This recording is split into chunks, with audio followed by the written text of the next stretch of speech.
here has had numerous incidents over time where something has happened or you've done something and it was a near miss.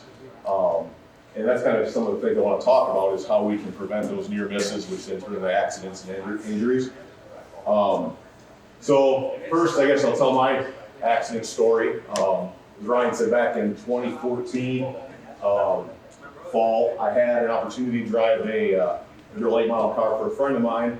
My personal program was done for the year, but he had this car that had been having some mechanical issues, mainly with the fuel system. And we thought, we'll bring it out a few more times this fall, trying to get it fixed so it's ready to go in the spring. So we brought it down to Kokomo from, I live in Grand Rapids, West Michigan, side of the state. Knowing we thought we had a problem fixed, but we wanted to prove this out. So kind of repaired a few things. At these dirt track shows, typically you don't get a lot of practice. Rarely ever get more than a couple laps. So in the back of my head, I knew, if it didn't solve the problem, what are we gonna go to next? What can we change? What can we try to fix? So I had a few things, set aside in the trailer. Either way, I went out for practice, and of course, the problem is still there. I had got back to the pits. I was there basically by myself and one other guy, very limited crew. We were actually trying to run two cars out of the same basically pit area. So one of those things you kind of think back at, this is probably a mistake now at the time. We got the car jacked up, started pulling the fuel system apart with the intent of changing the fuel pump, belt-driven fuel pump off the backside of the engine, and fuel filters, basically everything from the tank forward, in a very quick period of time. So either way, I got after it, undid the lines. As many of you know, you drain some fuel. In this particular case, fuel started siphoning. Trying to get things done as quick as you can, even though it's not the right thing to be doing. Sure enough, steel braid lines once again, as best we can figure, hit the positive cable that goes into the starter. It's a reverse mount starter on the back of a small block Chevy configuration. So I don't know how much fuel had drained at the time, but it had, and working in the fuel pump laying on my back, the fuel would run down my arms, all over my hands. It went up, it sounded like a gas grill going off. Luckily, I left my top of my full fire suit on. I didn't have any gloves or sock or anything. But as you can see, I rolled out, the whole deal, rolling around on the ground, just like you see in the movies. I mean, you don't know what's going on, you know how bad the fire is, you know how bad you're getting burned. My mind quick goes to how are we gonna get this fire out, even though my hands are, obviously you can see pretty bad. And ended up taking, what I was told, probably 8 to 10-pound fire extinguishers to get that out, just from the fuel draining. The siphoning effect had started, so as soon as they get it knocked down, it'd come back out. And this was a really experienced fire crew from Lawrenceburg Speedway. They do a lot of sprint car stuff. They're very familiar with fuel fires, but very difficult for them to come up or get that out. So as you can see, I had second-degree burns on my hands, fingers, wrists, palms. My steering wheel and gloves were actually sitting on the deck, so you can see how fast that heat transfer goes. I put a picture of a wedding band here. One thing, very painful injuries. Luckily, they got me to the hospital fairly quickly. I got the whole ambulance ride, the whole 9 yards. But you can see exactly where that wedding band was on my finger because of the heat transfer. That gold was so much quicker than anywhere else. My suggestion to everybody is take that stuff off. Take your jewelry off when you're racing or working on this stuff. It only takes a second. My wife hates it, but I don't wear one anymore. My line of work, working on cars, racing, it's just not worth it anymore. So she gets it, but that's the way it is. But yeah, I remember specifically the doctor asking me, hey, does your wedding ring come off fairly easily? I said, yeah, it's no problem. He had to take basically a pick screwdriver and pry it over my knuckle because everything had swollen up so bad. Like I said, on the back side, you can see exactly where that band was. That's only spot on the back side of my hands that actually had injury to it.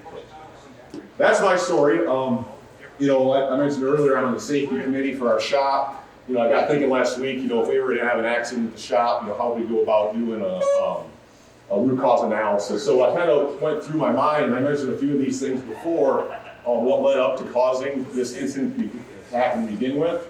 So I listed a few things out. Preparedness, we went to the track we thought we were prepared, but we really weren't. We went to the track with a car that we weren't sure was going to run right, and in that scenario, was not a good time to be trying to do repairs. We had to be ready to race. You don't have a lot of time, so make sure to do your homework and your stuff's running right. Resources, like I said earlier, there was 3 of us for 2 race cars. I didn't have anybody helping me out. It was all on me. Once again, you're in a hurry, you're in a quick time, makes you take risks that you wouldn't normally do. Urgency, once again, fast turnaround in between hot laps, qualifying, racing, didn't allow myself time to do the job right. And fatigue. It's one of those days, we had been at the track all weekend. Saturday it got rained out, we got moved to Sunday. Sleeping on the floor of the motorhome for 3 nights, it wears you down, it causes you to make bad decisions. So always keep that in the back of your mind. Anything you can do to prevent an injury. Another thing I noted here was the hierarchy of control. These are things we go through to try to prevent accidents and injuries. Starting with elimination, down to PPE or protective equipment. In motorsports, we do a really good job, especially at car building end of things with engineering controls, which are things that are designed into the equipment to prevent things from happening. Where we start to struggle is with the administrative stuff. Those are the things that are procedures, knowledge, things like that you're relying on an individual to do to take care of themselves. And that's where it really bit me. The preparedness, the resources, the urgency, the following procedures, that's where I failed. That's what led to my injuries. So then I got thinking, what type of engineering things can we do to try to prevent these type of fires from happening? And really there's 2 basic things. A lot of this stuff got mandated, ironically, the year after I got burned. But the OBERD, and there's also a SRI version of it, anti-siphon valves for fuel cells. Definitely would have helped, probably wouldn't have prevented the fire. It would have been way easier to get out, and there probably would have been way less fuel that had gotten on me. And master disconnects, they've been around forever. A lot of people have them, but I don't see people using them. If that was there, the fire never would have happened. So make sure you have that stuff installed on your cars.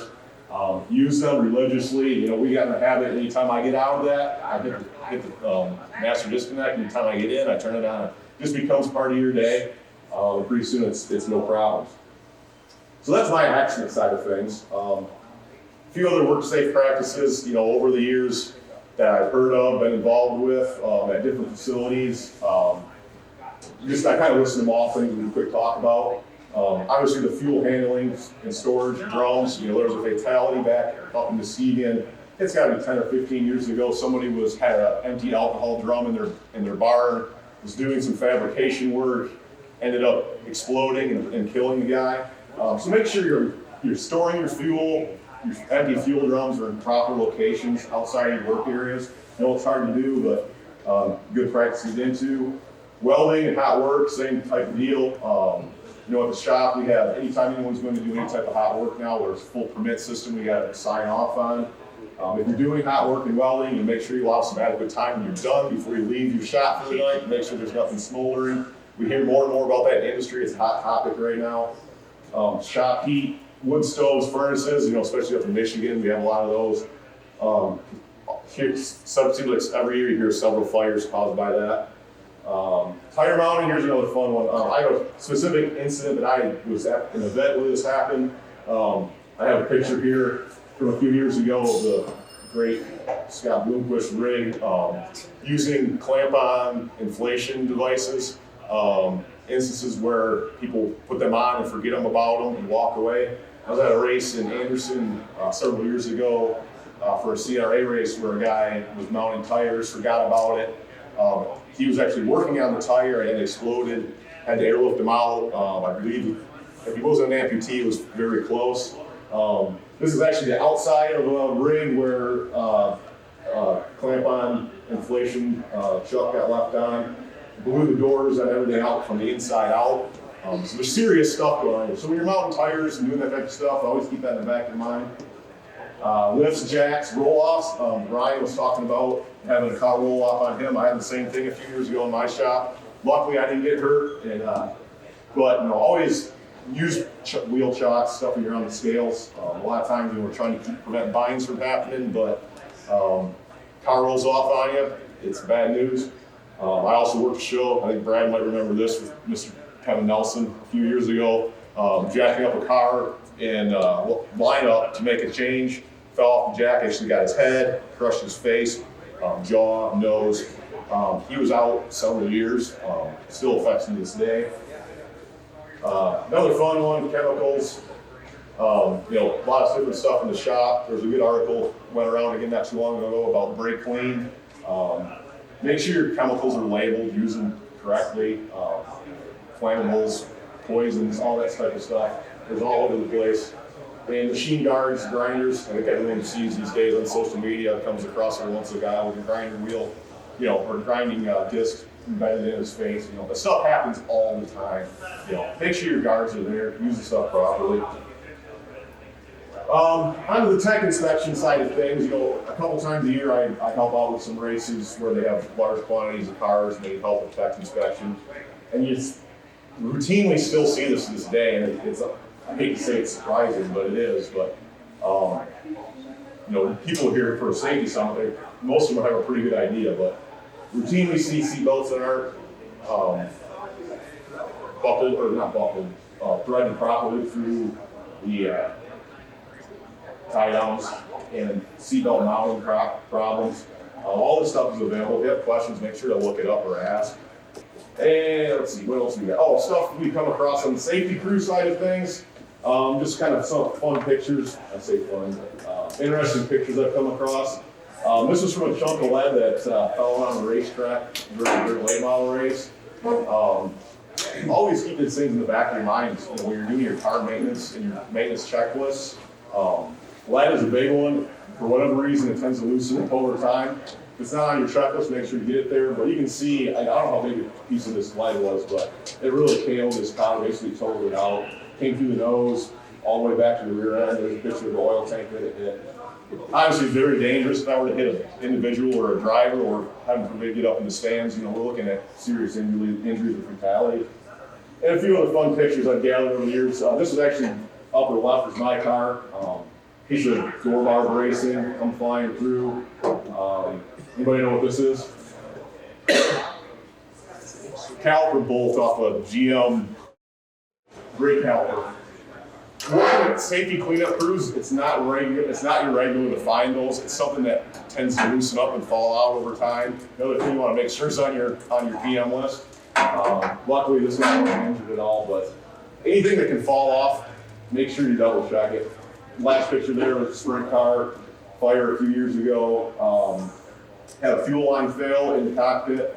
Another good thing for your checklist, make sure anytime you have fuel going through the cockpit, inspect those lines and replace them regularly. I know on the stock car side there's not as many, but definitely a big problem and something to have your eyes up. That's all for me. If anybody has any questions, feel free to ask, and we'll be around the rest of the day as well. One other thing I did talk, the one-way check valve, we actually just released those in All-Star this week. So All-Star's our private label brand. They have one on display out here as well as in the showroom too. Over is a great brand. We just took ours, redesigned it a little bit. It actually has 10A and ORV fittings on the end versus I think that was 3/8 pipe. Is there? Yeah, you gotta buy the deck. You gotta buy the deckers and all that. So the All-Star is a 10A and ORV on both sides, so you can adapt that straight off that to your fuel filter if you want or yourself. Appreciate Dean. Let's give them a round of applause as well.